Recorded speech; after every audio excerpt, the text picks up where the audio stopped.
உயிர்த்தெழுந்த இயேசு கிறிஸ்துவின் வல்லமை ஊழியங்கள் வழங்கும் வசனப் பெட்டகம். இயேசுவே கர்த்தர். இயேசுவையே தேவன் ஆண்டவரும் கிறிஸ்துவுமாக்கினார். இயேசுவே ராஜாதி ராஜா, கர்த்தாதி கர்த்தா.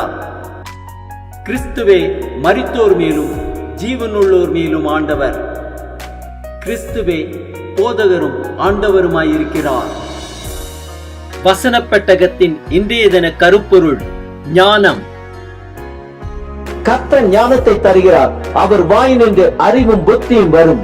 ஞானத்தை குறித்ததான வேத வசனங்களை பார்க்கலாம். சங்கீதம் 111:10 வாசிக்கிறோம், கர்த்தருக்கு பயப்படுதலே ஞானத்தின் ஆரம்பம், அவருடைய கற்பனைகளின்படி செய்கிற யாவருக்கும் நற்புத்தி உண்டு, அவர் புகழ்ச்சி என்றைக்கும் நிற்கும்.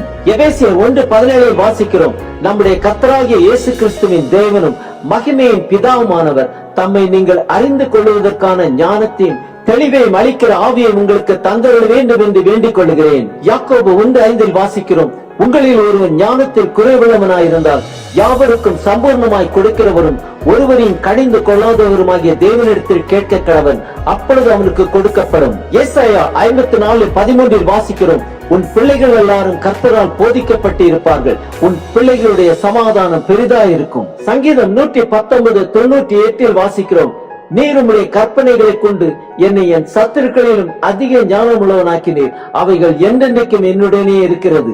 யோபு 32:8 வாசிக்கிறோம், ஆனாலும் மனுஷரில் ஒரு ஆவி உண்டு, சர்வ வல்லவருடைய சுவாசமே அவர்களை உணர்வுள்ளவர்களாக்கும்.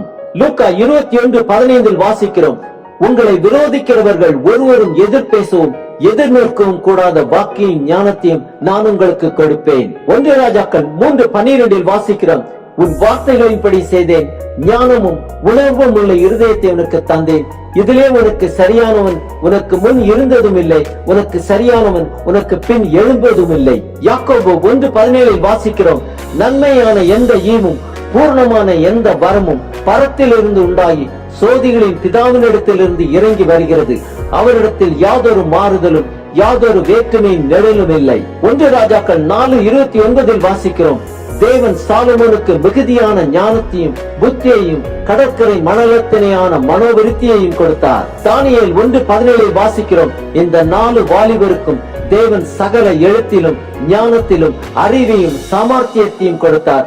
தானியேலை சகல தரிசனங்களையும் சொப்பனங்களையும் அறியத்தக்க அறிவுள்ளவனாக்கினார். சங்கீதம் 19:7 வாசிக்கிறோம், கர்த்தருடைய வேதம் குறைவற்றதும் ஆத்துமாவை உயிர்ப்பிக்கிறதுமாயிருக்கிறது, கர்த்தருடைய சாட்சி சத்தியமும் பேதையை ஞானியாக்குகிறதுமாயிருக்கிறது. தானியேல் 2:21 வாசிக்கிறோம், அவர் காலங்களையும் சமயங்களையும் மாற்றுகிறவர், ராஜாக்களை தள்ளி ராஜாக்களை ஏற்படுத்துகிறவர், ஞானிகளுக்கு ஞானத்தையும் அறிவாளிகளுக்கு அறிவையும் கொடுக்கிறவர். 1 நாளாகமம் 22:12 வாசிக்கிறோம், கர்த்தர் உனக்கு ஞானத்தையும் உணர்வையும் அருளி செய்து உன் தேவனாகிய கர்த்தரின் நியாய பிரமாணத்தை கைக்கொண்டு இஸ்ரவேலை ஆளும்படி உனக்கு கட்டளையிடுவாராக. யாத்திரையாகமம் 31:5 வாசிக்கிறோம், சகலவித வேலைகளையும் யோகியத்தை செய்கிறதற்கும் வேண்டிய ஞானமும் புத்தியும் அறிவும் அவனுக்கு உண்டாக அவனை தேவ ஆவியினால் நிரப்பினேன். ஆதியாகமம் 41:39 வாசிக்கிறோம், பின்பு பார்வோன் யோசேப்பை நோக்கி, தேவன் இவைகள் எல்லாவற்றையும் உனக்கு வெளிப்படுத்தி இருக்கிறபடியால் உன்னை போல விவேகமும் ஞானமும் உள்ளவன் வேறு ஒருவனும் இல்லை. யாத்திரையாகமம் 35:33 வாசிக்கிறோம், அவனுக்கு ஞானத்தையும் புத்தியையும் அறிவையும் அருளி அவன் சகலவித வேலைகளையும் செய்யும்படி தேவ ஆவியினாலே அவனை நிரப்பினார். யூதா 1:25 வாசிக்கிறோம், தாம் ஒருவரை ஞானமுள்ளவருமாக்கி நம்முடைய இரட்சகரான தேவனுக்கு கனமும் மகத்துவமும் வல்லமையும் அதிகாரமும் இப்பொழுதும் எப்பொழுதும் உண்டாவதாக. ஆமேன். நம் தேவன் ஒருவரே ஞானமுள்ளவரும் நமக்கு ஞானத்தையும் புத்தியையும் அறிவையும் அருளி நம்மை சகலவித வேலைகளையும் செய்யும்படி தேவ ஆவியினாலே நம்மை நிரப்புவாராக.